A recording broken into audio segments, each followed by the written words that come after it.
Ahead of the Gators' Final Four game this weekend, Gator fans are flocking to the University of Florida bookstore to pick up merch, just like this. Here's how the rest of the Gator Nation is gearing up. I'm standing here right next to Grace Marketplace, where homeless encampments once lined the street. Starting today, a new law in Gainesville prohibits people from sleeping and camping on city streets, sidewalks, and parks. And a live look at the White House, where the country will soon learn who will be the 47th president of the United States. It's election day and all eyes are on the 2024 presidential race. This is WUFT Midday. I'm Jessica Nitti. To recap, no sweeps, no roundups, but ICE operations are happening. The best advice, stay informed, know your rights, and check reliable sources before believing or spreading rumors. In less than a week, you can start voting here in Florida. Early voting will begin on October 21st and will go until the start of November. Alachua County early voting polls will be open until November 2nd by 6 p.m. and November 3rd by 5 p.m. for Marion County. Both Democrats and Republicans are saying this is a monumental election, which is why both sides are pushing for more voter participation. Celebrities like Taylor Swift's influence is more powerful than ever. The director of the Economic Analysis Program at UF says the uptick in optimism is in line with the continued decrease in inflation over the past year, and the anticipation that the Federal Reserve will cut interest rates sometime in 2024. The deal also placed strict limits on Juul's advertising in Florida. This settlement comes at a time where students across the state, including in Alachua County, are vaping in high numbers. That while the state has made some improvements, Florida's nursing exam pass rates still lag largely behind the rest of the country. I'm here at the UF College of Nursing, where educators are working to improve pass rates and prepare students for the workforce. While more students are enrolling in nursing programs, experts say Florida must do better to prepare future nurses to pass their licensing exams. Tracy Eisen, Department Chair of Nursing Programs at Santa Fe College, says the bigger concern is that Florida needs more nurses fast. When students fail their exam, it delays them from entering the workforce for months. Because it has to affect the workforce. There's no way, if a exam that's supposed to measure critical thinking ability and the ability to choose appropriate interventions at the bedside, if these students can't pass that exam, then they really shouldn't be at the bedside. The 2025 State of Nursing Education Report revealed that Florida ranked 50th out of 50 states in first-time pass rates for both major nursing exams. The NCLEX is the standardized exam that nursing graduates must pass to become licensed nurses in the United States. For registered nurses, Florida's 84.9% pass rate still falls below the 91.16 national average. For practical nurses, the state's 80.78 pass rate also lags behind the national average of 88.38%. The delay Eisen speaks of is a major concern, according to Dr. Reina Letourneau, Executive Director of the Florida Center for Nursing. The longer the students are waiting, or the test takers are waiting from the time of graduation until they actually take the test, the less likely they are to pass. With Florida facing a growing nursing shortage, experts say it's critical to get students licensed and into the workforce as quickly as possible. So while Florida is working to improve nursing education, the state still has a long way to go to meet national standards. To address this, a statewide nursing education symposium will be held on March 7th at the Hilton UF Conference Center, bringing together experts to discuss solutions. The homicide happened at Pointe 23 Apartments a month ago.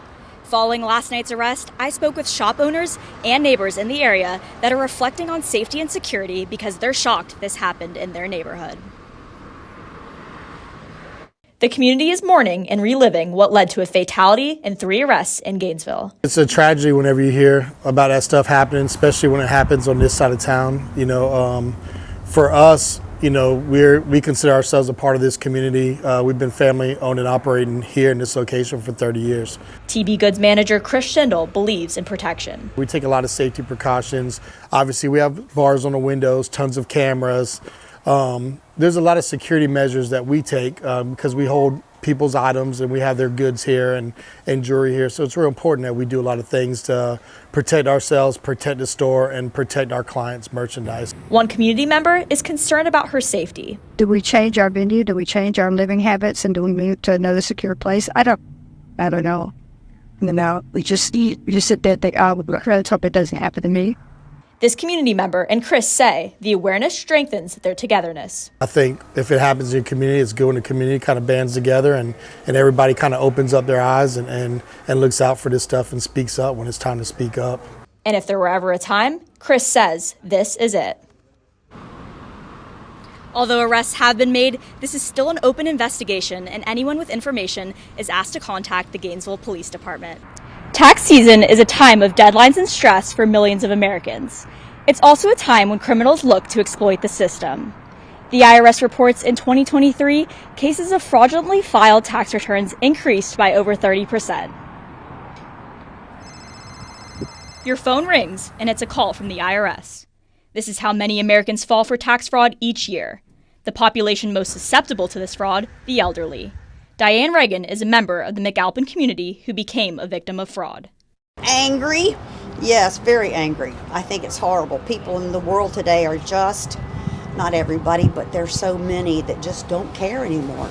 Alachua County Sheriff's Office Public Information Officer Arthur Forgy says oftentimes scammers prey on the most vulnerable. The IRS is not going to call you, and they are not going to send you an email. They are going to correspond by an official letter, and it is going to give you case numbers and numbers that you can use to verify that you know that you are securely talking to the IRS and that they are securely talking to you. Certified public accountant Mark Schnoll says tax fraud starts when criminals get personal. If a criminal were to get, just like any other identity theft, if they were able to get the person's personal information, name, social security number, that's mostly what they need. They could then file a tax return in their name that's completely fraudulent. He feels the best way to protect yourself is by setting a PIN with the IRS. Officials we spoke to at the Alachua County Sheriff's Office said another way to protect yourself is to sign up for a credit monitoring service. The public should know there may not be much local law enforcement officials can do. According to the U.S. Bureau of Labor Statistics, inflation came in at 3.1% year over year, down from a high of over 9% in 2022. I spoke to locals to find out if they're seeing prices coming down. According to the U.S. Bureau of Labor Statistics, since the COVID-19 pandemic, prices on everything from food to gas to housing has risen sharply. Isamar Marte is a frequent shopper. She saw her favorite item increase in price. Every several weeks or in several months, I can find 20 more cents in the price of it. And from the beginning that I started looking at it, it had increased about $1 or more. A drop in inflation doesn't necessarily mean a drop in the cost of goods. Raymond James chief economist Eugenio Alemán explores the concept deeper. Goods prices, which were severely affected during the pandemic, have come down considerably. Auto prices have come down considerably. Healthcare costs have come down considerably. Nasser Sabri wishes the prices at the pump were less painful. I remember not too long ago when it was, $2 and something, and now it's $3.39, I think it was today. These prices force Isamar to watch her spending. I decided to look always for the sales, where especially in this company that I generally buy, they offer 2 for the price of 1, and that's the way I save. Alemán says prices are not rising as fast as they had been. The biggest issue is that people want prices to go back to where they were before the pandemic. But in order for that to happen, we have to have deflation. We have to have old prices coming down, and it's not possible. This may not make life any easier for Marte and Nasser, but they say they have no other choice but to continue to shop. Chief economist Alemán suggests that we should not want prices to start coming down. He says that generally only happens during severe recessions.